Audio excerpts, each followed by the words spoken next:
Salut et bienvenue sur l'Instant Vagabond. Je suis toute contente de vous retrouver aujourd'hui pour une toute nouvelle vidéo que vous m'avez beaucoup demandé, qui va être une vidéo de présentation de ma chaîne mais aussi de qui je suis, parce que si vous me suivez déjà depuis un certain temps, vous m'avez évidemment déjà vu la face de long en large dans mes vidéos, mais je ne parle pas forcément de qui je suis, qu'est-ce que je fais dans la vie, mon parcours et aussi pourquoi cette chaîne vidéo. Donc je vais répondre un petit peu à toutes ces questions et aussi à toutes les questions que vous m'avez posées sur les réseaux sociaux, que ce soit Facebook ou Instagram. N'hésitez pas à me suivre d'ailleurs si ce n'est pas encore le cas sur ces réseaux sur lesquels je poste aussi beaucoup. On se retrouve donc dans cette vidéo dans un cadre assez idyllique sur les bords de la Seine, qui est donc ma région natale, et j'avais vraiment envie de revenir un petit peu à mes sources pour vous faire cette petite vidéo. Donc qui se cache derrière l'Instant Vagabond? Je réponds à ça tout de suite.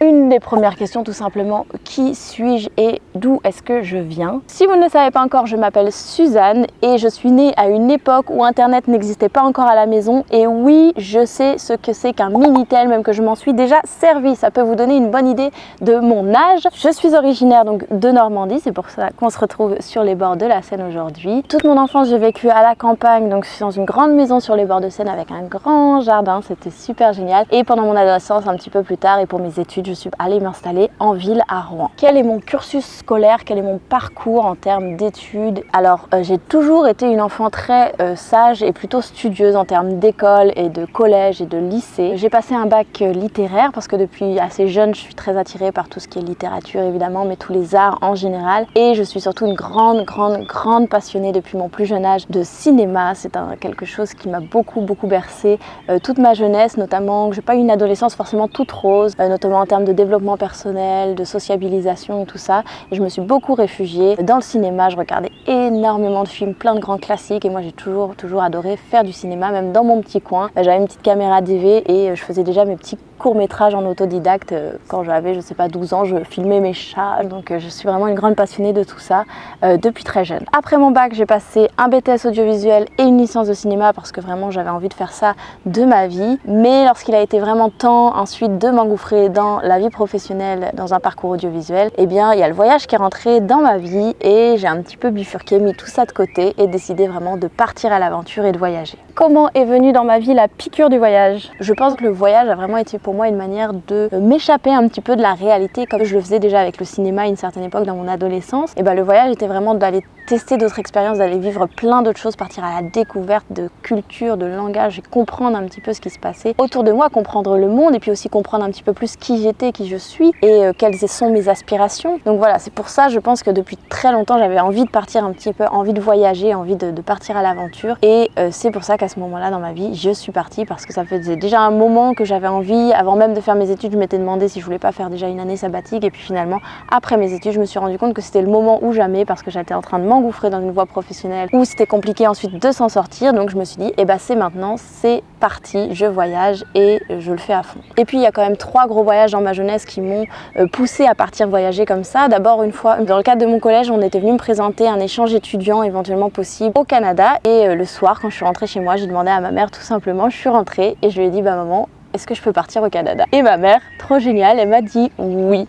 Donc ça fait que quand j'ai eu 16 ans, je suis partie dans le cadre d'un échange lycéen. Et donc ça, c'est vraiment mon premier gros voyage en solo, où je suis partie 3 mois toute seule de l'autre côté de l'Atlantique, dans un lycée au Canada, en Colombie-Britannique, où tout était en anglais. Donc c'était vraiment un tout autre univers pour moi. Et donc j'ai pu vraiment faire cette première découverte toute seule, qui a été donc un gros voyage qui m'a marqué beaucoup. Ensuite, à mes 18 ans, ma mère a eu une super idée génialissime. Au lieu de m'offrir une voiture ou toute autre sorte de choses, elle m'a dit écoute Suzanne, tu as 18 ans, moi ce que je te propose c'est que tu choisisses un pays sur la carte du monde et on y va. J'ai choisi de partir au Pérou pendant 2 semaines avec ma famille. Et le dernier voyage qui m'a beaucoup marqué, j'en ai déjà un petit peu parlé dans une autre vidéo dans laquelle je raconte un petit peu plus en détail mon parcours de voyage et comment ça m'a vraiment transformé ma vie, comment ça m'a changé. Je vous en parle un petit peu plus dans la vidéo qui va s'afficher là ou là, je ne sais plus. Donc c'était un voyage que j'ai effectué pendant 3 mois aux États-Unis, à nouveau en solo, avec mon petit sac à dos, sans savoir ce que j'allais faire, où dormir le soir, qui était vraiment un de mes voyages qui m'a le plus encouragée à continuer. En fait, comment j'en suis arrivée à rencontrer la spiritualité dans ma vie? Eh bien, je suis quelqu'un qui me pose énormément de questions existentielles depuis mon plus jeune âge. Je me suis toujours demandé qui sommes-nous, qu'est-ce qu'on fait ici, où va-t-on, à quoi on sert finalement sur Terre. C'est vraiment à travers les voyages que j'ai pu rencontrer, si on peut dire ça comme ça, la spiritualité. Dans ma quête finalement d'aventure et de bonheur, où j'étais vraiment à la recherche de réponses aussi, que en rencontrant des gens, en faisant des expériences, j'ai un petit peu trouvé sur ma route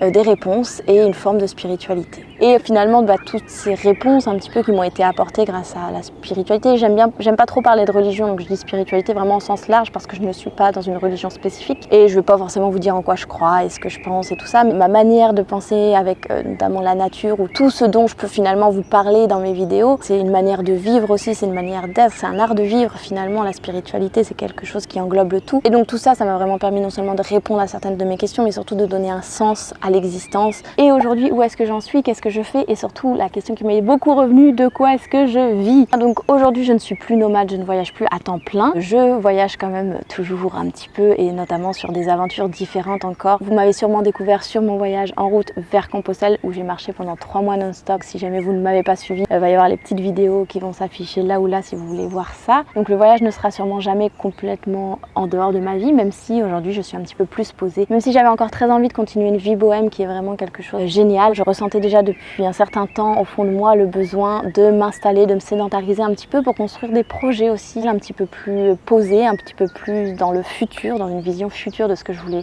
envisager pour moi-même. Après mon voyage sur le chemin de Compostelle en 2018, je suis rentrée de ce voyage en étant un petit peu perdue de ce que je voulais vraiment faire de ma vie. J'étais pas sûre d'avoir encore trouvé les bonnes réponses. Et puis finalement voilà, maintenant je suis installée. Bien sûr, je continuerai toujours à avoir des voyages et à avoir un mode de vie un petit peu différent. Je pense que un certain nombre de personnes. Et donc aujourd'hui, je me suis réorientée professionnellement. J'ai sauté le pas, je me suis enfin mise à mon compte et je suis ce qu'on appelle une animatrice intervenante audiovisuelle. Donc j'anime dans le milieu scolaire mais aussi dans le milieu extrascolaire des ateliers de cinéma, des ateliers de vidéo avec les enfants et ça c'est vraiment super chouette, mais pas que avec les enfants d'ailleurs, j'aimerais bien un petit peu continuer avec d'autres publics aussi. Donc c'est vraiment chouette, moi j'adore faire ça, je suis vraiment passionnée par l'image, la vidéo et je suis persuadée que c'est vraiment un moyen génial d'épanouissement personnel, de développement et aussi d'autonomie et de cohésion de groupe, enfin bref, tout un tas de choses. Si vous cherchez une animatrice audiovisuelle pour un projet ou bien si tout simplement vous êtes curieux un petit peu d'en apprendre plus sur mon activité, n'hésitez pas, je vais vous mettre dans la barre d'infos juste en dessous de cette vidéo le lien vers mon site web professionnel, donc n'hésitez pas. Pourquoi est-ce que j'ai décidé de faire de la vidéo sur YouTube et de m'adresser à vous? Vous avez sûrement dû vous en rendre compte à travers les vidéos un petit peu que je vous ai fait, mais je suis une de ces personnes qui est totalement incapable en fait finalement de m'adapter et de me fondre dans le moule de la société actuelle. Et donc c'est pour ça, à travers mes voyages, à travers tout ce que j'ai pu vivre, je me suis rendu compte que non, je n'étais pas toute seule à moi aussi vouloir quelque chose de différent. Et donc je me suis dit pourquoi pas faire une chaîne dans laquelle je vais pouvoir vous parler de toutes les choses que je peux vivre et avoir envie, toute la manière dont j'ai envie de vivre différemment. Et évidemment l'envie de partager, d'échanger avec vous autour de toutes ces choses parce que j'imagine que si vous êtes là, vous aussi, vous avez envie de vivre quelque chose de différent. Je me dis que si à mon échelle, ne serait-ce qu'un tout petit peu, je peux vous inspirer à vous lancer vous aussi, à partir, prendre votre sac à dos, prendre un avion, prendre un bateau, prendre un vélo et vous lancer à l'aventure ou vous lancer tout simplement dans des beaux projets, des choses qui vous tiennent à cœur, dans vos rêves les plus fous. Et voilà, j'ai envie de me dire que dans ce cas-là, j'aurais largement bien fait de faire ces vidéos. Et c'est pour ça, dans ce partage et de cette envie de communiquer avec vous, que je fais ces vidéos. Si je peux vous aider ne serait-ce qu'un tout petit peu à déployer vos ailes, parce que moi aussi, finalement, je ne le dis pas forcément dans toutes mes vidéos, mais moi aussi, avant de partir, j'avais peur de plein de choses. J'avais beaucoup de choses qui me retenaient, qui m'empêchaient d'aller vers des choses. Et petit à petit, j'ai réussi à faire tomber des barrières et j'ai encore beaucoup de barrières à faire tomber. Vous êtes beaucoup à m'encourager et à me dire qu'en effet, ces vidéos vous aident un petit peu d'une certaine manière. Et c'est pour toutes ces raisons que je suis ici aujourd'hui à me présenter à vous. Parce que oui, tu es tout à fait capable, toi aussi, de te lancer. Et oui, tu mérites d'être heureux.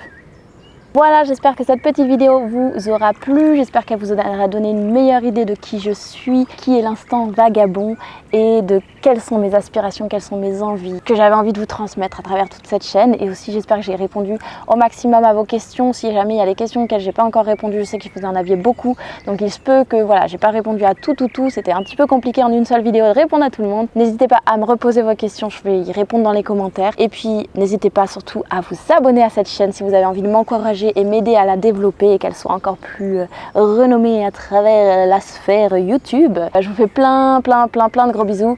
Il me tarde de repartir à l'aventure et de vous ramener avec moi dans mes périples. Je vous dis à la prochaine. Salut!